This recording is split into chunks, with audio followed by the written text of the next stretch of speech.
we are all like the nerve ends on your own skin. See, at every point on your skin, there's a little nerve end going beep and getting information from the outside world. Another and another and another, all over. And they all constitute your total sensitivity. Well, so in the same way, and all these people sitting around here, with their little eyes and little ears and things, they're going beep, and they're all really one common center, called I, which is looking at itself from ever so many different points of view. Only, we are so close to it, and we are so absorbed in the different ways each one of them is doing, that we neglect the community underneath.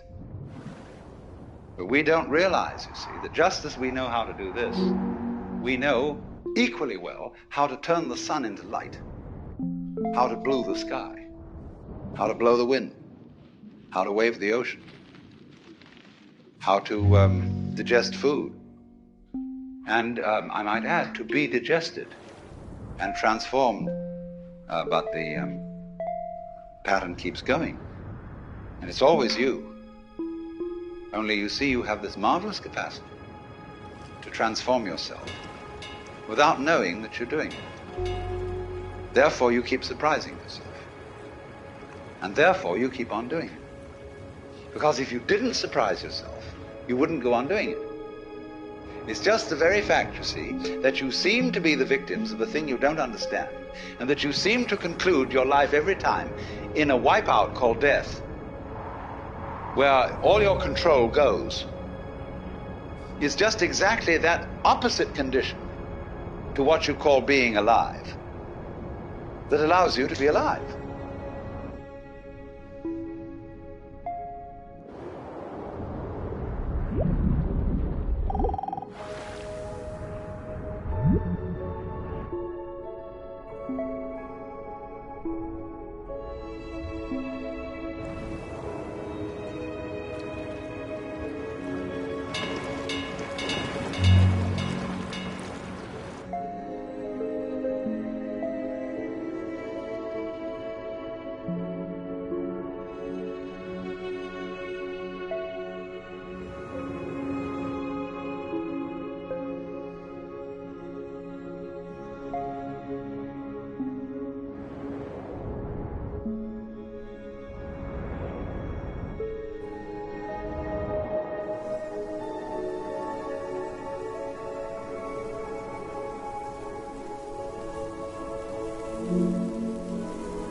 one of the first things which everybody should understand is that every creature in the universe that is in any way sensitive and in any manner of speaking conscious regards itself as a human being.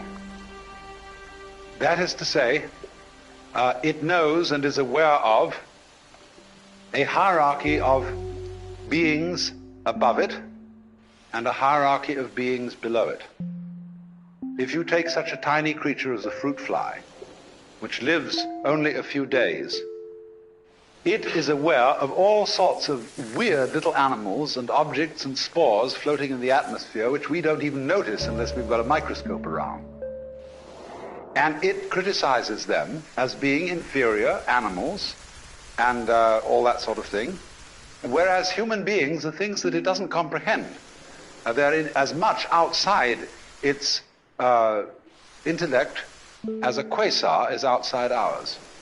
And we see these far-off objects floating in the heavens, and we have only the vaguest idea of what they may be. But there is, I think, a fundamental principle that everybody must understand, and that is the principle of relativity. That is to say that wherever you are, and whoever you are, and whatever you are, you're in the middle. That's the game.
When you stand and you can see a horizon all around you to exactly the same distance, you're in the center of a circle because your senses extend a certain direction in all directions and therefore give you the impression of being in the middle.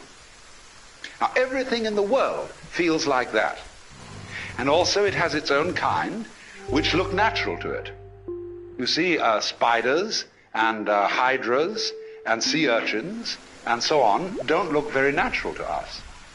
We say, well, I wouldn't want to look like that. But they say when they see us, well, what kind of an awful thing is that? And what a lot of nonsense it does. Because the definition of a person is where you look from. And they, you see, in their situation, feel just as cultured as we can possibly feel. And they have their distinctions and their snobberies, just in the same way that we do. Because, you see, they dig all sorts of things that we don't even notice. We think a person is cultured because they play the piano or the violin or they read poetry or they have a big library and they have paintings all around and they have a fancy house and so on. And we say, well, there's a person of culture. And we can see at once that this is really some rather elegant human being. But when you get down into the world of fishes, they have exactly the same thing. Only, instead of depending on collecting a lot of books and things like that, it is the precise way, the very subtle wiggles of a tail, the little tremors of vibration that makes one fish a very superior fish as compared with other fish. And all the other fish look at that one and say, oh my, to be like that, what a genius. To be able to do just that little extra thing, see? Because they're very sensitive. Even airplanes in formation can't begin to do what birds and fish can do in their communal swirling dances that they do.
Here is a very strange thing. That every creature, therefore, which feels that it is human, and which knows that it's there in the same way as you know you're here, experiences being here as constituting a sort of blockage. The sensation of a certain tension which constitutes the feeling of I-ness, of there-ness, of being here. Because after all, every creature is a particular form. Everything is individual. Not only you as a total organism standing here, but all the component cells of your body, each one of them has some sort of a feeling of its own. And it is individual. You can look at a microscope at the right level of magnification, and you can see that thing there with its own little life. And if you examine the stream of your blood, you'll find it full of all kinds of organisms that are having all sorts of conspiracies and games and plots and eating each other and doing these things that like we do.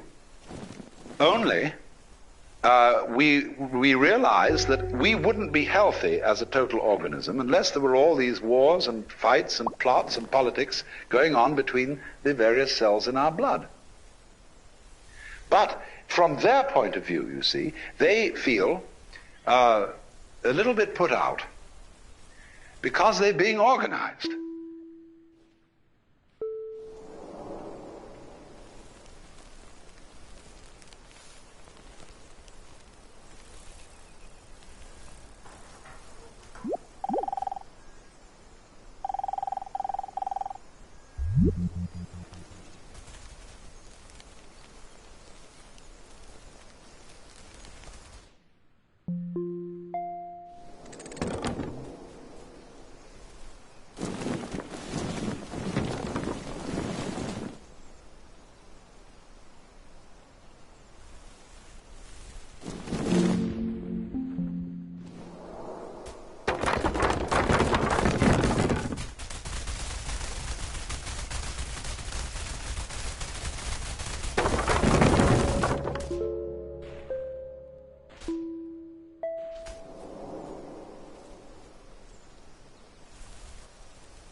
There is this sensation of practically every living being of constituting a center of tension and of resistance.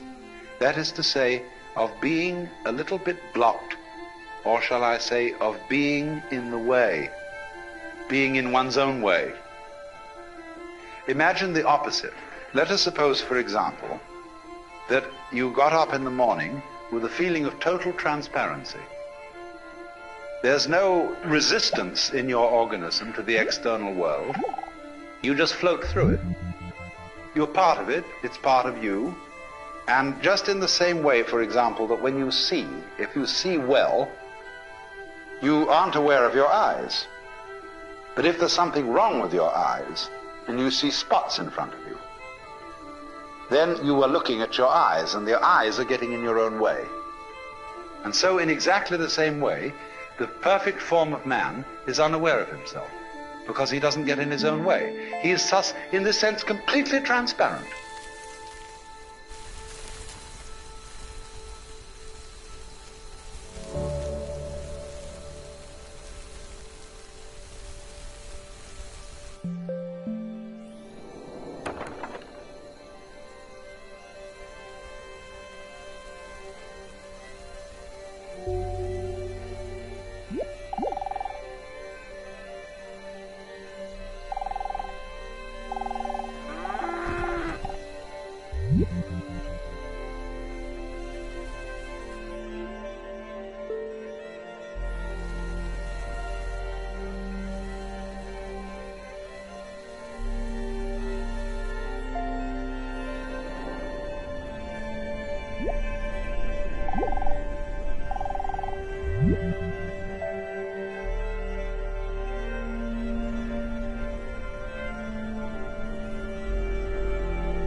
Do you know, if you study your body and its dynamics, you will find that you are fighting all the time. Most people are, some aren't, but most people are fighting the external world all the time. Very many people are afraid that they will fall apart or somehow disintegrate if they don't make efforts to hold themselves together, or else that they will be disintegrated by some outside agency if they're not constantly on the alert like this, all around, you see, to protect themselves. Now, I'm not saying you shouldn't do that, but I'm inviting you to become immensely aware of the fact that if you do that at all, that you do it. And that you have, therefore, this sense of being alone, of being a particular, separate form that is unlike any other form on earth. That's just you. And concentrate on that.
As you focus on that sensation of distinctness, we'll even call this one separateness, the thing to do with all feelings that you don't like is to experience them as deeply as possible and go into the inmost depths of loneliness, and indeed, let us say, the inmost depths of selfishness. Because you see, the sensation of being you, this curious, lonely center of awkward sensitivity, subject to the most peculiar feelings and pains and anxieties and all that sort of thing, all that is an essential prerequisite for feeling something else. These two experiences go together. So what anyone or any being whatsoever who has a sense of centrality, who has a sense of selfhood, who has a sense of identity, that sense of identity is inseparable from something else going on that is defined as not being me, as not being under my control, and that may jump at any time.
Mm-hmm.